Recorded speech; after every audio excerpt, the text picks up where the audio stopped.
नेपाली सेवाको साँझ पखबाट विनिता दाहालको नमस्कार।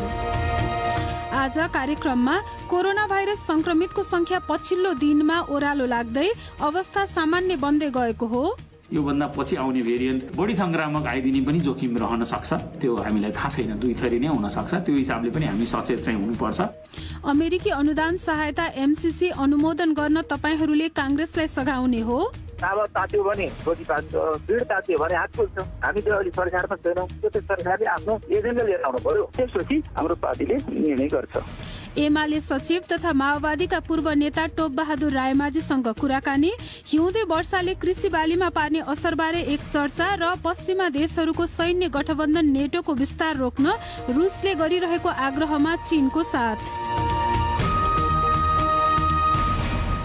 सबभन्दा पहिला प्रमुख विश्व समाचार। सञ्जय ढकालबाट समाचार सुन्नुहोस्। बेजिङको बर्ड्स नेस्ट रङ्गशालामा शीतकालीन ओलम्पिक्सको उद्घाटन समारोहमा चिनिया राष्ट्रपति सी जिनपिङले प्रतियोगिता सुरु भएको औपचारिक घोषणा गरेका छन्। रङ्गीचङ्गी प्रदर्शनका माझ विभिन्न देशका राष्ट्रिय टोलीहरूले मार्च गरेका थिए। कोभिडका कारण कडी कडाउ नियम लागू गरिएको तथा सीमित दर्शक राखिएको थियो। ओलम्पिक पार्कबाट संवाददाता एलेक्स क्याप्स्टिक भन्छन्,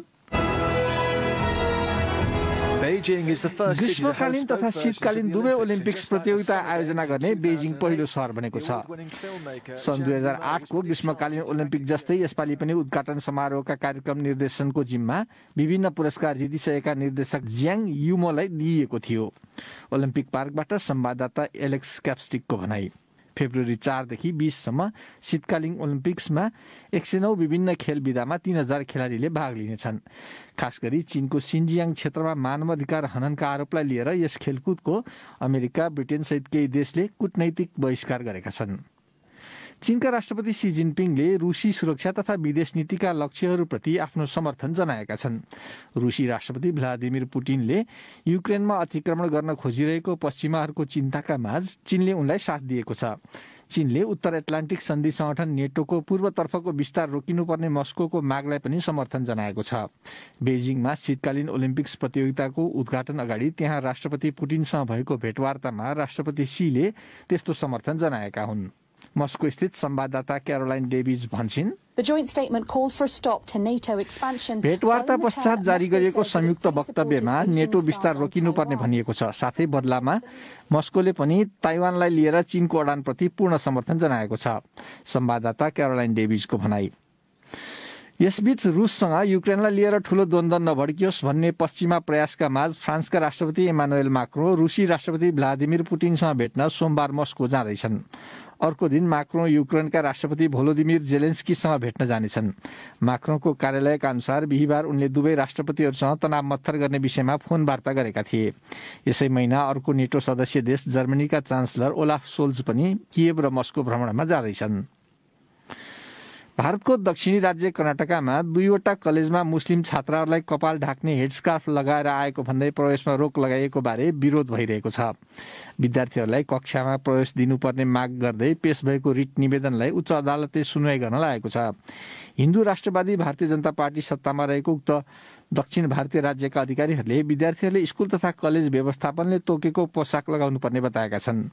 बीबीसीका दक्षिण एसिया संवाददाता भन्छन्, यो घटनाले भारतमा धार्मिक स्वतन्त्रतामा भइरहेको स्खलनबारे फेरि चिन्ता बढाएको छ।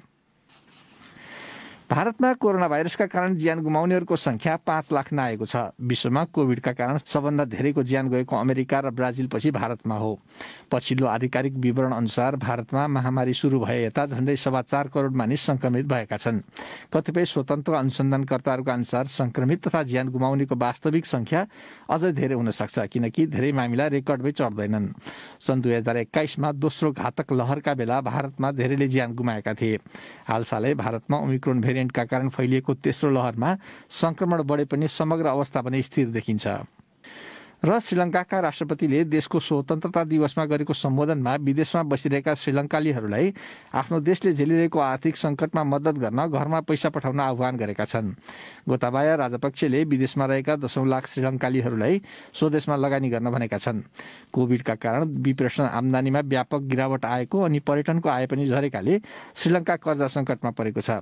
राष्ट्रपतिले वैदेशिक लगानी भित्र्याउने आफ्नो नीतिको पनि बचाउ गरेका छन्। तपाईँ बीबीसी नेपाली सेवा सुनिरहनु भएको छ।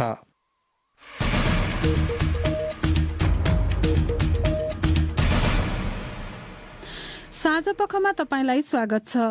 कोरोना भाइरस संक्रमितको संख्या यो सातादेखि ओह्रालो लागिरहँदा विज्ञहरूले एकाध हप्तामा अवस्था सामान्य बन्न सक्ने जनाएका छन्। पुसको अन्तिम सातादेखि बढ्दै गएको संक्रमितको संख्या यो सातादेखि ओह्रालो लाग्न थालेको देखिन्छ।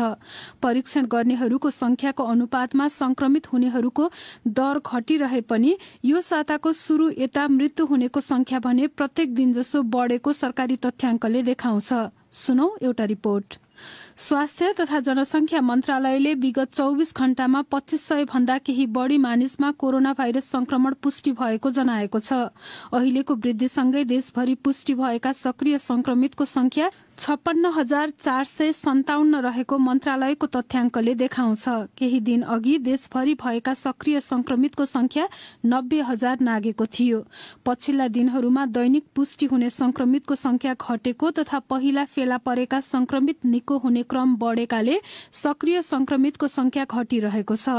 इपिडेमियोलोजी तथा सरुवा रोग नियन्त्रण महाशाखाका प्रमुख डाक्टर कृष्ण पौडेलका अनुसार पछिल्लो समयमा परीक्षण गरिएका नमूना मध्ये 30 देखि 40% संक्रमण पुष्टि भइरहेको छ।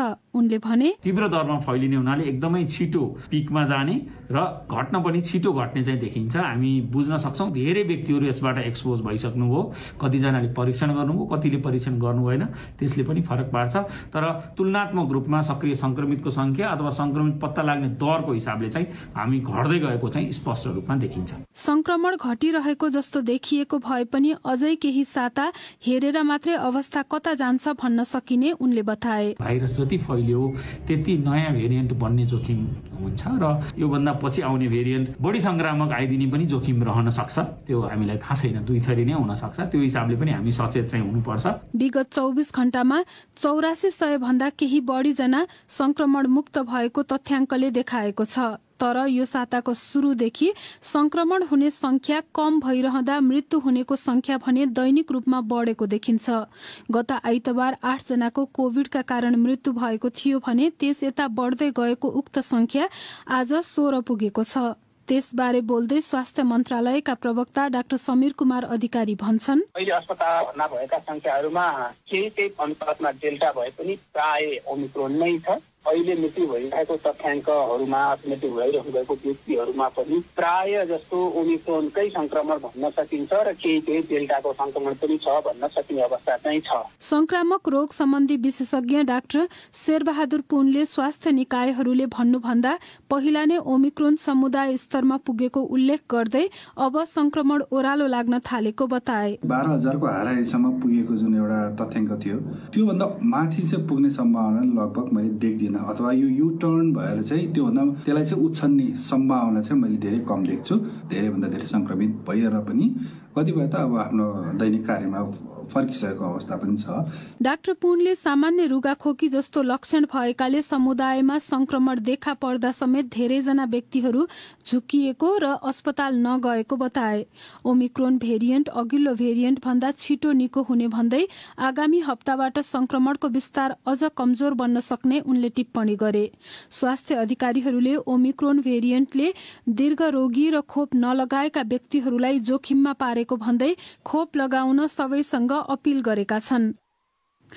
अर्को विषय, अमेरिकी अनुदान सम्झौता मिलेनियम च्यालेन्ज कर्पोरेशन एमसीसी संसदबाट अनुमोदन गर्न प्रधानमन्त्री शेरबहादुर देउवाले कोशिश गरिरहेको भए पनि गठबन्धन भित्रका अन्य दलका नेताहरू त्यसमा इच्छुक नभएको देखिन्छ। नेपाल र अमेरिका बीच भएको झण्डै 60 अर्ब नेपाली रुपैयाँ बराबरको उक्त अनुदान सम्झौता बारे विगतमा पटक पटक अध्ययन भए पनि खास गरी माओवादी केन्द्र र एकीकृत समाजवादी दलले संसदमा लैजानु अघि अध्ययनका लागि अझै समय लाग्ने बताउँदै आएका छन्। महत्वपूर्ण कागजात यसै साता फेला परेकोले अध्ययन आवश्यक रहेको र संसदमा छलफलमा लैजानु पर्ने वा नपर्नेमै अझै अन्यल रहेको धारणा पनि कतिपय नेताहरूले व्यक्त गरेका छन्। यसैबीच सभामुख अग्निप्रसाद सापकोटा आफैले पनि एमसीसी संसदमा लैजान नचाहेको कतिपयले आरोप लगाइरहँदा संविधानविदहरूले भने सभामुखसँग त्यस्तो विशेषाधिकार नरहने बताउँदै आएका छन्। अहिले प्रतिपक्षमा रहेको नेकपा एमाले भने एमसीसी बारे स्पष्ट धारणा राखेको छैन। यसै सन्दर्भमा हामीले आज एमालेका सचिव तथा पूर्व माओवादी नेता टोप बहादुर रायमाझीसँग कुरा गर्दै सभामुखको भूमिकालाई तपाईले कसरी हेर्नु भएको छ भनेर सोधेका छौं। उहाँले जुन किसिमको हरकत गरिरहनु भएको छ, एउटा सभामुखले एउटा जुन किसिमको अभिभावकको भूमिका खेल्न पर्ने, संसदलाई संविधान अन्तर्गत होइन सञ्चालन गर्नुपर्ने किसिमले एउटा पार्टीको कार्यकर्ता जस्तो भएर, पार्टीको निर्देशन जस्तो भएर संसदलाई एउटा बन्धक बनाउने खालको संसदको मर्यादा विपरीत जुन किसिमको चलाइरहनु भएको छ, त्यस कारणले यस्तो प्रस्ताव आयो भने त हामी त प्रतिपक्षको नाताले स्वाभाविक रूपमा त्यसलाई सहयोग गर्छौं भन्ने कुरा हो। त्यसको बदलामा तपाईहरूले एमसीसी पनि पारित गर्न सघाउने हो कांग्रेसलाई? त्यस्तो होइन। एमसीसी को बारेमा हाम्रो पार्टीले अहिलेको परिस्थितिमा हामी के गर्ने भन्ने कुरा अहिले डिसिजन गरेका छैन। पहिलो त चाहिँ के छ भने सरकारमा बस्ने पार्टीले त्यसलाई डिसिजन गरोस्। जब उनीहरूले कहिले गर्ने भन्छन् कहिले नगर्ने भन्छन्, त्यस्तो अवस्थामा हामीले चाहिँ बढी पहल लिन त्यति उचित हुन्न।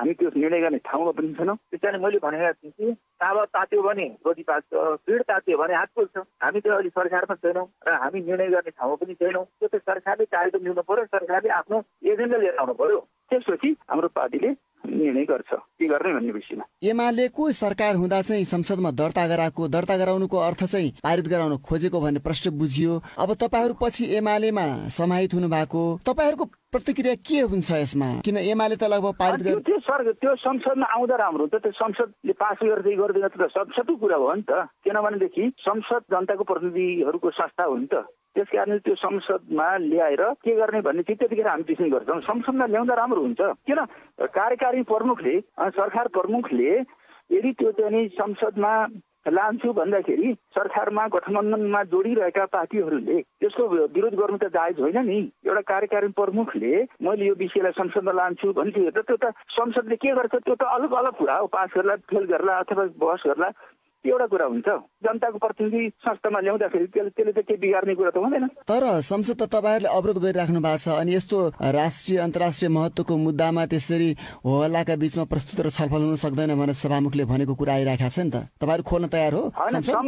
त्यो चाहिँ सभामुखले आफ्नो कार्यशैली सच्याउने र वास्तवमा सहमति हुन्छ भने त संसद रोकिरहन आवश्यक छैन नि, हैन? संसदमा त्यो अमर्यादित किसिमले चाहिँ त्यो संसद चलिरहेछ, त्यस कारणले अवरोध गरे हो। त्यसमा सहमति हुन्छ भने प्रतिपक्षले त सहयोग गर्न तयारै छ नि। भनेको एमसीसी यदि सरकारले प्रस्ताव गर्न खोज्यो भने तपाईहरु संसद खोल्न तयार हो? होइन, त्यो पनि होइन। त्यति मात्रै होइन, अरू विषयमा पनि त छलफल हुन्छ नि त। सभामुखको चरित्रदेखि लिएर जे त्यो हाम्रो संसद अवरुद्ध गर्नका कारण छन् त्यसमा मोटामोटी सहमति भयो, समझदारी भयो भने त्यसमा त फेरि हामीले संसद रोकिरहनु पर्छ भने त होइन, समझदारी हुनु पर्यो। प्रतिपक्षसित पनि त सहकार्य हुनु पर्यो। उनी थिए एमाले सचिव टोप बहादुर रायमाझी, साथी शरद केसीसँग कुरा गर्दै। अब हिउँदे वर्षा सम्बन्धी एक चर्चा। नेपालमा विगत कैयौं वर्ष हिउँदमा राम्ररी पानी पर्न नसकेको हुनाले सुक्खा भएको स्मरण गर्दै विज्ञहरूले यसपालिको हिउँदे वर्षालाई सुखद मानेका छन्। धेरै वर्षपछि नेपालमा माघ महिनामा ठूलो वर्षा भएको मौसमविदहरूले बताएका छन्। अस्ति बुधबार साँझदेखि सुरु वर्षा भोलिसम्म हुने र पर्सि आइतबारबाट मौसममा सुधार आउने उनीहरूको भनाइ छ। यसपालि हिउँद सकिन 1 महिना बाँकी छँदै अहिलेसम्म सरदर 57.1 मिलिलिटर पानी परिसकेकोले यस याममा औसत भन्दा धेरै पानी पर्ने स्पष्ट भइसकेको मौसम अधिकारीहरूले बताएका छन्। सुनौ प्रदीप बस्यालले तयार पारेको यो रिपोर्ट। जल तथा मौसम विज्ञान विभागका अनुसार यो वर्ष हिउँदको 8औं मुख्य वर्षाको रूपमा अहिले पानी परेको हो। यो माघे झरीसँगै काठमाडौँ उपत्यका घेर्ने पहाड़ सहित उच्च पहाड़ी र हिमाली भेगमा हिमपात भएको छ। हिजोदेखि देशैभरि सामान्यदेखि ठूलो वर्षा भइरहेको विभागले जनाएको छ। गत वर्ष नेपालमा हिउँद याममा हुने औसत झण्डै 60 मिलिलिटर वर्षाको 1/4 मात्र पानी परेको थियो। जल तथा मौसम विज्ञान विभागको जलवायु शाखा प्रमुख इन्दिरा कणेल भन्छिन्, 2007 देखिको हेर्यो भने चाहिँ 5 वडामा मात्रै हाम्रो चाहिँ यो 15 भन्दा बढी वर्षा भएको छ हैन। महिना बाँकी हुँदै नै अहिले नै 100% विन्टर अवधिमा पर्ने वर्षा पुगिसक्यो नि त। नेपालमा सालभरि हुने वर्षा मध्ये धेरैजसो अर्थात 5 भाग मध्ये 4 भाग पानी मनसुन अर्थात बर्खा याममा पर्ने गरेको छ। हिउँद शुरू हुनु अघि दक्षिण एसियाका वैज्ञानिकहरूको एउटा समीक्षाले यस पटकको हिउँद पनि सुक्खा हुन सक्ने प्रक्षेपण गरेको थियो। विभागका वरिष्ठ मौसमविद राजु प्रधानाङ्गका अनुसार पश्चिमी न्यूनचापीय प्रणालीले गराउने वर्षा नै हिउँदमा पानीको मुख्य स्रोत भएकाले यसलाई राम्रो र नियमित प्रक्रिया मान्नुपर्छ। यति धेरै वर्षा विगत केही वर्षमा भएका मध्येको ठूलो भएको विज्ञहरू बताउँछन्। राष्ट्रिय बाली विज्ञान अनुसन्धान केन्द्रका प्रमुख टीका बहादुर कार्कीका अनुसार खेतीपानी गर्दा सिंचाई भन्दा आकाशे पानीको प्रभाव निकै सकारात्मक हुन्छ। तर यस पटकको हिउँदे वर्षा वर्षौं पछिको ठूलो भएको बताउँदै कृषिमा त्यसका राम्रा र नराम्रा दुवै असर पर्ने उनको भनाइ छ। हिउँदमा नेपालमा धेरैतिर हुने गहुँ बालीलाई यस वर्षाले राम्रो गर्ने कार्की बताउँछन्। तर कोसे बालीमा खास गरी अहिले फूल तयार हुने बेला भएकाले मुसुरोलाई असर पर्ने बताइएको छ। आलुको दाना लाग्ने अवस्थामा लागिराखेको छ, बाली भित्राउने बेला भएको छैन भने त्यस्तो अवस्थामा पनि अब यस्तो मौसम हुँदाखेरि ती बालीहरूमा डडुवा रोगको खास गरी ढुसीजन्य रोगहरूको समस्या चाहिँ बढी हुन्छ।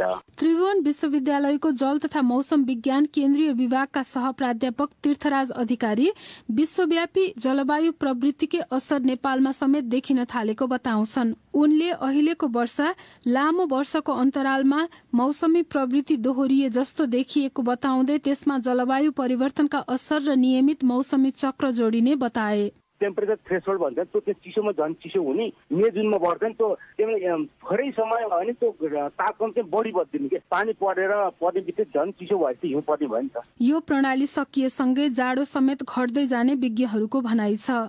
साथी प्रदीप बस्यालले तयार पारेको त्यो रिपोर्ट तपाईँ हाम्रो वेबसाइट www.bbcnepali.com मा गएर पढ्न सक्नुहुनेछ। अब पालो तपाईहरूले नै पठाउनु भएको प्रतिक्रियाको। प्रस्तुत गर्दैछन् साथी सञ्जय ढकाल र स्वेच्छा राउत। नेपालमा कोभिड विरुद्ध खोप अभियान शुरू गरेको 1 वर्षमा लक्षित वयस्क जनसंख्याको 70% खोपको पूर्ण मात्रा दिइएको बताइएको छ भने निश्चित उमेर समूहका बालबालिकालाई पनि अहिले सरकारले खोप दिइरहेको छ।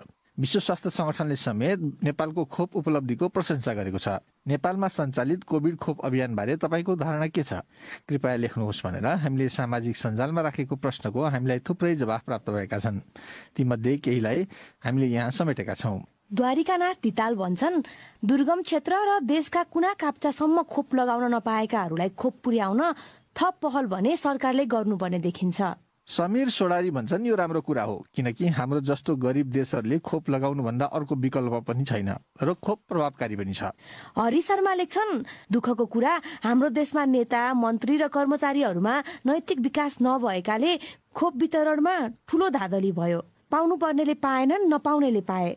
बदमासी गर्नेलाई कुनै दण्ड नदिने चलनले व्यथिति भएका थिए। कमान देवान याख्खा भन्छन्, सरकारी दाबी आफ्नो ठाउँमा सही हुन सक्छ तर जनस्तरमा अझै पनि पहुँचवालामै खोपको उपलब्धता सीमित हुनु दुःखद छ। बोलिदिने कोही नभएकाहरूले पहिलो मात्रा पनि नपाएका गुनासा बगरेलती आइरहेका छन्। त्यसैले खोप कार्यक्रमका लागि सरकारी प्राथमिकतालाई धन्यवाद भन्न सकिन्छ तर वितरण प्रणालीमा कायम पहुँचवाला सिन्डिकेट अन्त्य नभएसम्म स्याबासी दिन सकिन्न। बलराम जोशी भन्छन्, खोप लाउने काम ठिक छ तर 24 लाख डोजको खोजी नहुनु र दोषीलाई उन्मुक्ति मिल्नु सुखद भएन। दिलबहादुर साउद लेख्छन्, केही आशलाग्दो काम पक्कै भएको छ। सरकारलाई जहिले पनि नकारात्मक दृष्टिकोणबाट मात्र हेर्नु पनि राम्रो होइन। अझै खोप लगाउन बाँकी रहेका व्यक्तिलाई पनि यथा समयमै खोप लगाउन सरकारले थप प्रभावकारी काम गर्नेछ भन्नेमा विश्वास जागेको छ। अब आजको एउटा अन्तर्राष्ट्रिय प्रसंग। पश्चिमा देशहरूको सैन्य संगठन उत्तर एटलान्टिक सन्धि संगठन नेटोको विस्तार रोक्न रूसले गरिरहेको आग्रहमा चीनले पनि साथ दिएको छ। पश्चिमा दबावका माझ मस्को र बेइजिङ नजिक हुन थालेको देखिएको छ। बीबीसी विवरणहरूमा आधारित एक रिपोर्ट सुनौ सञ्जय ढकालबाट। बेइजिङ शीतकालीन ओलम्पिक्स प्रतियोगिताको उद्घाटन समारोहमा भाग लिन चीन पुगेका रूसी राष्ट्रपति भ्लादिमिर पुटिनसँग चिनिया राष्ट्रपति सी जिनपिङको भेटवार्ता पश्चात मस्को र बेइजिङले जारी गरेको वक्तव्यमा दुई देशले विविध विषयमा आफ्ना सहमति प्रकट गरेका छन्। युक्रेनबारे तनाव चर्किएको समयमा दुई राष्ट्रपतिको भेट भएको हो। क्रेमलिनले वार्ता निकै सौहार्दपूर्ण र रचनात्मक भएको उल्लेख गरेको छ। दुई देशले जारी गरेको लामो संयुक्त वक्तव्यमा नेटोले शीतयुद्धकालीन मानसिकता अंगीकार गरेको उल्लेख छ तथा अकस भनिएको अमेरिका, युके र अस्ट्रेलिया बीचको सुरक्षा सम्झौताप्रति पनि चिन्ता प्रकट गरिएको छ। साथै रुसले एक चीन नीतिप्रति आफ्नो समर्थन जनाएको छ। मस्कोले ताइवानबारे चिनिया अडानको समर्थन गर्दै ताइवानको स्वतन्त्रताको विरोध गरेको छ। तर रुस र चीनको संयुक्त वक्तव्यमा युक्रेनको प्रत्यक्ष उल्लेख छैन, जुन अहिले रुस र पश्चिमा बीचको तनावको मुख्य विषय बनेको छ। दुई पक्षबीच चर्किएको वाक युद्धका माझ अमेरिकाले बुधबार रुसमाथि युक्रेनले हमला गरेको झुटो खबर प्रसार गरी त्यसैको आधारमा युक्रेन विरुद्ध अतिक्रमण गर्ने रुसले जाल बुनिरहेको आरोप लगाएको थियो। मस्कोले त्यसका लागि नक्कली भिडियो सामग्री समेत तयार पारिरहेको, जसमा रुसी क्षेत्रमा हमला गरिएको वा पूर्वी युक्रेनमा रुसीभाषी विरुद्ध आक्रमण गरिएको देखाउने चेष्टा गरिने अमेरिकी आरोप छ। रुसले त्यस्ता झुटा हमलाको विवरण दिन लागेको भन्ने आरोप अस्वीकार गरेको छ। अमेरिकाले पनि त्यसको प्रमाण भने दिएको छैन। एक दिन अगाडि अमेरिकाले पूर्वी युरोपमा नेटोका साझेदारहरूको सहयोगका निम्ति थप फौज पठाउने बताएको थियो। त्यसलाई रुसले विनाशकारी कदम भन्दै नेटोको पूर्वतर्फको विस्तारलाई लिएर उसका चिन्ता यसले प्रमाणित गरिदिएको समेत बताएको थियो। अर्को विषय, नेपाल सरकारको नीति तथा कार्यक्रममा हरेक वर्ष साक्षर नेपाल घोषणा कार्यक्रम समावेश हुने गरेको छ। साक्षर नेपाल घोषणाका लागि करोड़ौं बजेट पनि विनियोजन हुँदै आएको देखिन्छ। साक्षर स्थानीय तह बनाउन सरकारले प्रत्येक स्थानीय तहलाई वार्षिक 2 लाख रुपैयाँ दिँदै आएको बताइन्छ। तर निरक्षरको संख्या घटाउन नसक्दा अझै देशभरका 21 जिल्ला साक्षर घोषणा हुन बाँकी रहेको बताइएको छ।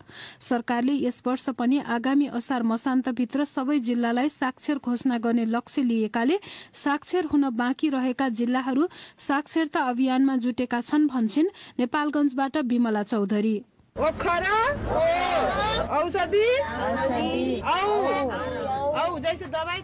नेपालगञ्ज उपमहानगरपालिकाको विभिन्न टोलमा 130 जना शिक्षक तथा सहजकर्ता परिचालन गरी हाल यसै गरी साक्षरता कक्षा सञ्चालन भइरहेका छन्। साक्षरता कक्षामा मधेसी, मुस्लिम लगायत पिछड़ा वर्गका महिलाहरूको उत्साहजनक सहभागिता देखिन्छ। यसअघि आफ्नो हस्ताक्षर पनि गर्न नजान्दा अरूले खिसी गरेको अनुभव सुनाउँछिन् नेपालगञ्ज 18 कारकान्दोकी अनिता भाट। अब कहीं भी जाओ तो साइन करे बोला त अंगूठा लगाओ। कतै गएको बेला हस्ताक्षर गर्न लगाउँदा औंठा छाप लगाउन पर्थ्यो अनि पढे लेखेको छैन भन्दा साँच्चीकै शरम लाग्ने गर्थ्यो। अब त राम्रो भयो, पढ्न आइराछौं, हस्ताक्षर पनि गर्छौं। यस्तै अनुभव छ नेपालगञ्जकै कुस्मा देवी बढेको पनि। पढे लेखेर तो स्ट्यान्डर्ड बोलत है, बढिया लागत है। पढे लेखेकालाई भलाद्मी भन्छन्, राम्रो लाग्छ। हेर्नुस् अब मोबाइल चलाउँछौं अनि नम्बर चिनेर आफै डायल गर्न सक्छौं। सामान्यतया साक्षर जिल्ला घोषणा हुनको लागि 15 देखि 60 वर्ष उमेर समूहका 95% नागरिक साक्षर हुनुपर्ने मापदण्ड रहेको छ। तर नेपालगञ्जका कतिपय साक्षरता कक्षामा 70 वर्ष माथिका ज्येष्ठ नागरिकहरू समेत सहभागिता जनाएको देखिन्छ। नेपालगञ्जको कारकान्दोमा सञ्चालित साक्षरता कक्षामा सहभागी 71 वर्षीय प्रेमकली बढे।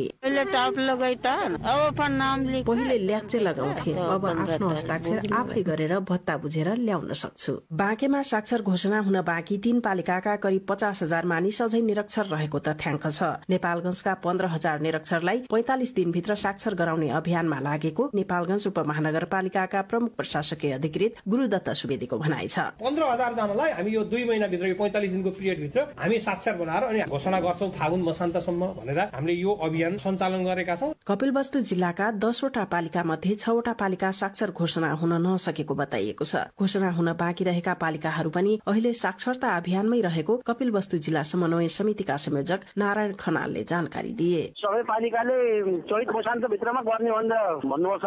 साक्षर गर्नको लागि पालिकालाई भन्ने हामीले अनुरोध गर्ने हो। पालिकाले अब यही हिसाबले अगाडि बढेको छ। कुनै पनि व्यक्तिले पढ्न, लेख्न र सामान्य हिसाब गर्न जानेको खण्डमा उसलाई साक्षर मानिने साक्षरताको मापदण्डमा उल्लेख छ। तर मापदण्ड अनुसार साक्षर बनाउन अझै केही समय लाग्ने यो अभियानमा लागेकाहरूको अनुभव छ। नेपालगञ्ज 18 कारकान्दोमा सञ्चालित साक्षरता कक्षाका सहजकर्ता सुनिता विष्ट भन्छिन्, नाम लेख्न लगभग आउँछ उहाँ सबैलाई। हेरी चाहिँ उहाँले सबै लेख्न सक्ने भइसक्नु भयो। अब उहाँलाई 1 देखि 10 सम्मलाई चाहिँ चिनाउनकै लागि अलि बढी समय पढाउनु पर्ने भएको छ। पहिलो पटक आर्थिक वर्ष 2065-66 मा 2 वर्षभित्र साक्षर नेपाल घोषणा गर्ने भन्दै 1 अर्ब 4 करोड़ रुपैयाँ बजेट विनियोजन गरेको सरकारले हालसम्म 8 अर्ब रुपैयाँ भन्दा बढी खर्च गरिसकेको देखिन्छ। सोही अभियानलाई पछ्याउँदै आर्थिक वर्ष 2078-79 को लागि पनि 60 करोड़ 69 लाख रुपैयाँ विनियोजन गरेको जनाइएको छ। हालसम्म गण्डकी प्रदेशका सबै जिल्ला साक्षर भइसकेका छन् भने लुम्बिनी प्रदेशको कपिलवस्तु र बाँकी जिल्ला साक्षर हुन सकेको छैन। प्रदेश 2 का कुनै पनि जिल्ला साक्षर हुन नसकेको बताइएको छ। यस्तै कर्णाली प्रदेशको मुगु, जुम्ला, कालीकोट, सुदूरपश्चिम प्रदेशका कैलाली, कञ्चनपुर, डोटी, बाजुरा र बझाङ लगायत देशभरका जम्मा 21 जिल्ला अझै साक्षर हुन बाँकी रहेका शिक्षा तथा मानव स्रोत विकास केन्द्रको अनौपचारिक तथा वैकल्पिक शिक्षा शाखाले जनाएको छ।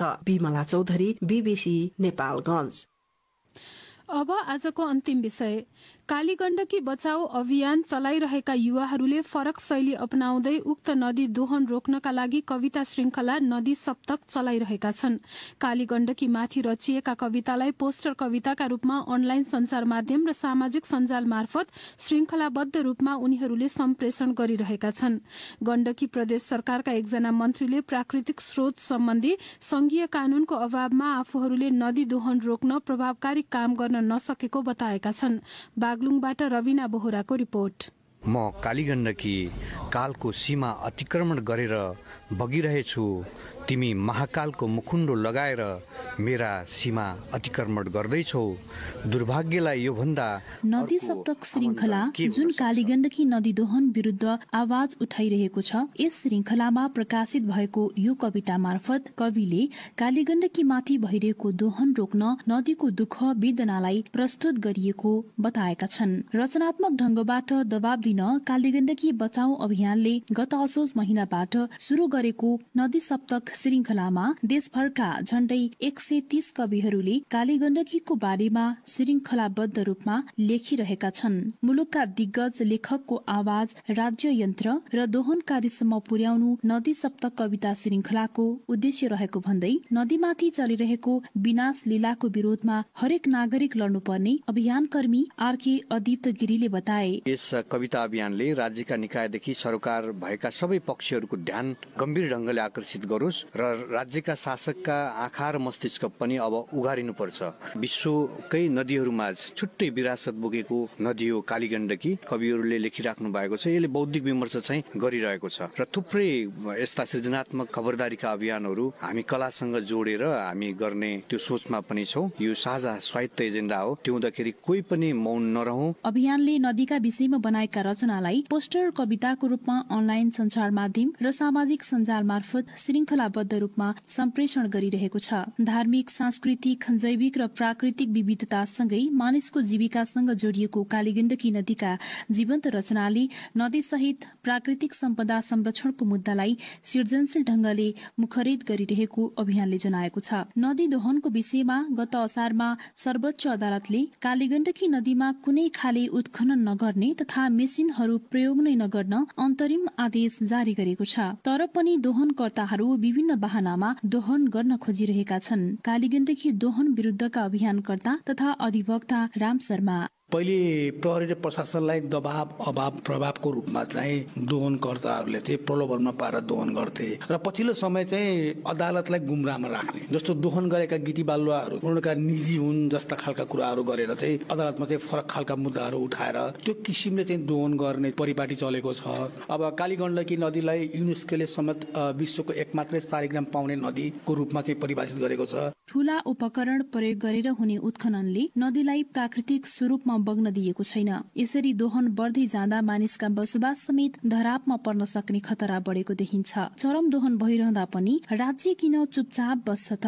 पर्यटन, उद्योग वाणिज्य तथा आपूर्ति मन्त्री मणिभद्र शर्मा कणेल भन्छन्, गण्डकी प्रदेश सरकारले यस बारेमा छलफल बहस त चलाएको छ, तर समस्या चाहिँ संघीय कानून क्लियर भएर नआउन्जेल चाहिँ हामीले केही गर्न सक्ने परिस्थिति छैन। प्राकृतिक साधन स्रोतको संरक्षण गर्ने, त्यसबाट लाभ उठाउने आदि कुराहरू तिनै तहको सरकारलाई जिम्मेवारी दिएको, तर कानून पहिला संघीय सरकारबाट निर्मित नभएसम्म अरूको कानून मान्यता नहुने यो परिस्थितिले कानूनी अन्यलताका बीच नदीमा लिगल ढंगले काम गरिरहेका छैनन्। नदी सप्तक अभियानले दोहन अन्त्यको लागि रचनात्मक दबाव सिर्जना गरे तापनि मुख्य कारक भने नीति निर्माणमा देखिएको छ। यसरी राज्यको उचित र कठोर कानून नहुँदाको फाइदा उठाउँदै मनपरी ढंगले कालीगण्डकी माथि दोहनको चक्र चलिरहेको छ। रविना बोहरा, BBC बागलुङ।